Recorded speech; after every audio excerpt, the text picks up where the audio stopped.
3. Hi, we are 687E and we are joining the VEX VRC competition at US Open 2018. I'm Jocelyn and I'm captain and programmer. Hi, I'm Brian and I'm the mechanical lead and co-captain of 687. Hi, my name is Jason and I am co-mechanical lead. Hi, I'm Yahaira and I'm in charge of the engineering notebook and I'm also a scout. Hi, my name is Idahan. I'm also in charge of the engineering notebook and I'm a scout lead. Hi, I'm Isaiah and I'm on build team, I'm a scout, and I'm a backup driver. Hi, my name is Katie and I'm secretary and I'm a mechanical team. Hi, I'm Gustavo and I'm a part of the CAD team and I'm also a backup scout. This is our robot, and for our base, we're using four-wheel tank drive that is powered by 4 high-speed motors. And for our mobile goal, it is inspired by an accordion design, and it is powered by 2 high-torque motors. Left here is a reverse 4-bar powered by 2 torque motors, and our intake here is a roller intake made by using 4 sprockets and rubber bands.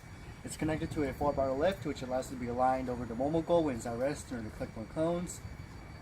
And during inspection, our claw is able to fold into itself in order to conserve space. Our greatest challenge in building the robot was to design the lift. Our first lift consisted of a chain lift where it would rotate back and forth. It could pick up cones, but it wasn't very efficient and it couldn't stack as many cones. Then we moved on to the 4-bar chain lift, and that was more powerful and it could stack cones faster, but again it was not as efficient as we wanted it to be. So finally we're at the 4-bar reverse lift, and it can stack cones very efficiently and it can stack up to 10 cones. One of our robot's greatest strengths is speed. Instead of using basic motors, we switched to using motors geared for speed, which allow our robot to move very quickly. So people might ask, how can we make our robot better? When the lift is going up and down, one side seems to be a little heavier than the other, so balancing the robot when lifting could be a major achievement. Through all the changes, we make sure to document everything in our engineering notebook. So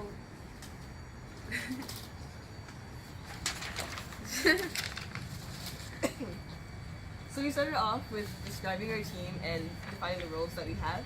And we also made sure to define the challenge so we can know what to target and how to achieve that.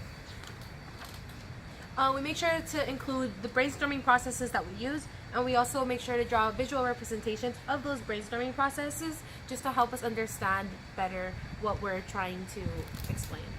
So here we use a design matrix to decide what lift or what base to use. It helps us figure out what's the best form. So we started working on our robot in the summer, and this describes like all the steps we took from building to programming.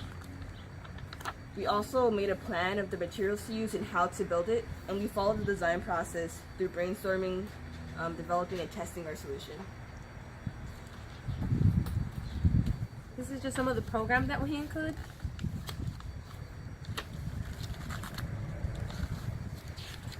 So we make sure to include the different types of ways that we document everything.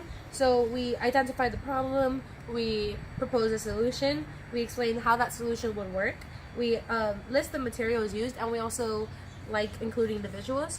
We also make sure to draw all of the parts that we create, just because we feel that it's important. We also CAD like the full robot, and this is just another decision matrix for another part that we were trying to figure out which is the most efficient way.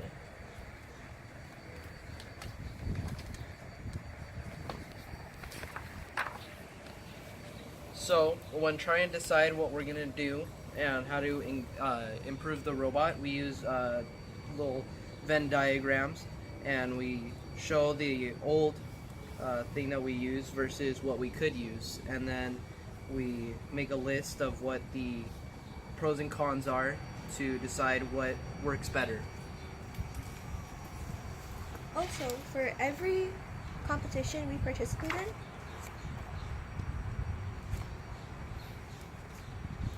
we create a general summary of that competition, as well as a table including all of the matches we participate in, from qualifications to finals, as well as our scores and alliances. And for each match we have observations and notes as to how the match occurred. So during our time in the VEX program, we've had 2 programs so far. During the summer, we had a summer program in which children and any new VEX members were introduced introduced to the VEX topic. It allowed people with prior experience to relearn and review while also teaching the new generation some tech tips.